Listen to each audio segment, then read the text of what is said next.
사랑하는 CTS 시청자 여러분, 안녕하십니까? 예정교회를 섬기고 있는 설동욱 목사입니다. 오늘은 관계가 잘 되는 사람이 형통하다라는 주제로 말씀드리고자 합니다.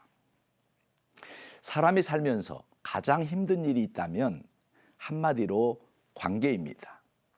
사람과 사람 사이의 관계에서 모든 사람들이 힘들어하고 있습니다. 그래서 호조의 거리라는 말이 생긴 것입니다. 호조는 고슴도치처럼 생겼지만 덩치가 큽니다.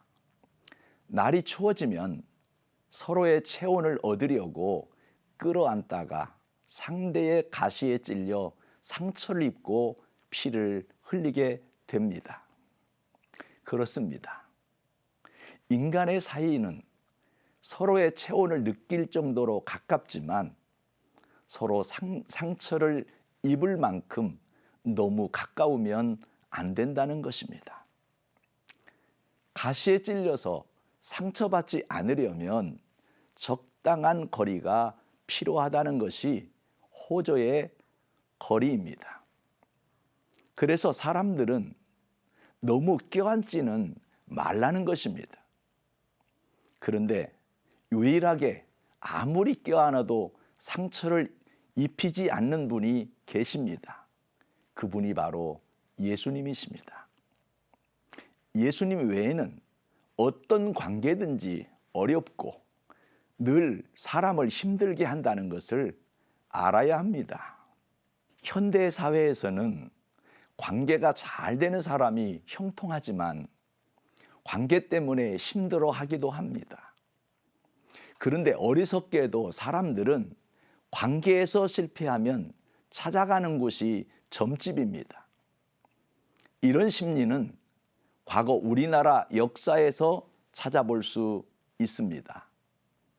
우리나라는 늘 전쟁을 겪고 가난과 씨름하면서 삶을 고통스럽게 살아왔기 때문에 인생사가 풀리지 않으면 주역이나 사주를 보고 위로를 받았습니다. 이것은 유교 사상이 뿌리를 내리고 있었기 때문입니다.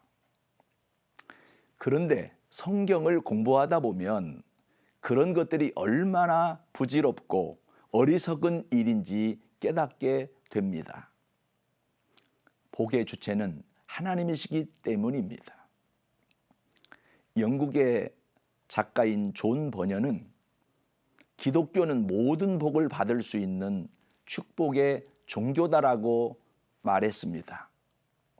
실제로 미국이나 영국, 독일, 프랑스, 이탈리아 등 세계 경제를 잡고 있는 대부분의 나라가 기독교 국가입니다. 하버드 대학의 경제학자인 로버트 베로 교수는 세계 60개국을 꾸준히 조사한 결과 잘 사는 나라일수록 예배를 성공적으로 드리고 있음을 발견하기도 했습니다.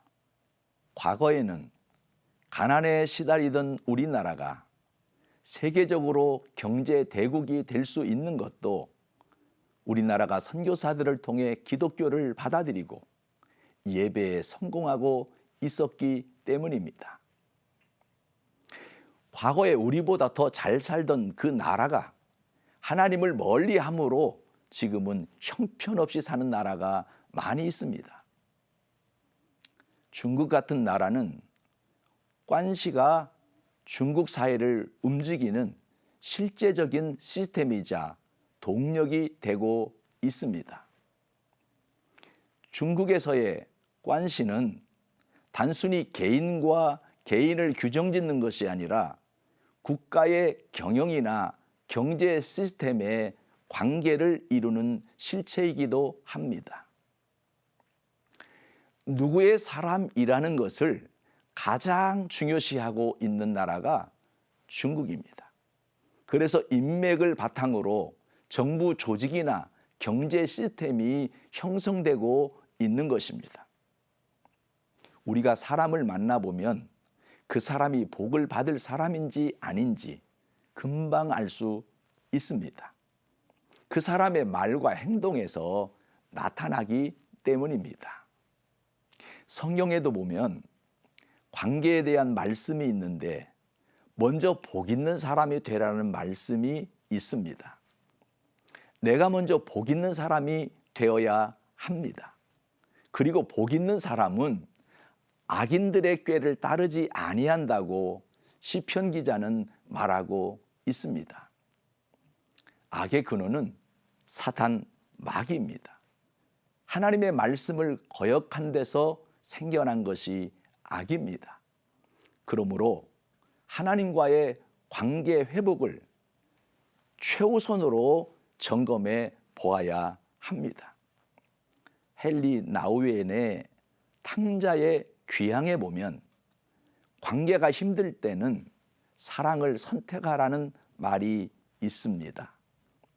미움을 선택하지 말고 사랑을 선택하라는 말, 이것이 관계 회복의 키워드입니다.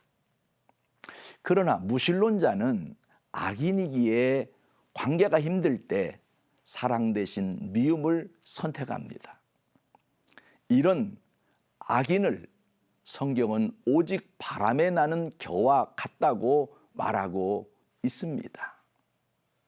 히틀러가 600만 유태인을 학살한 것도 그렇고 공산당들이 수천만 명의 자기 동족들을 죽인 것도 사랑 대신 미움을 선택했기 때문에 그렇습니다. 우리 인생의 형통한 길은 길이요 진리요 생명이신 예수님밖에 없습니다. 올 한 해 예수 잘 믿어서 복 있는 사람이 되고 예수님과의 관계가 회복되어 형통한 삶을 누리시기를 주님의 이름으로 부탁드립니다.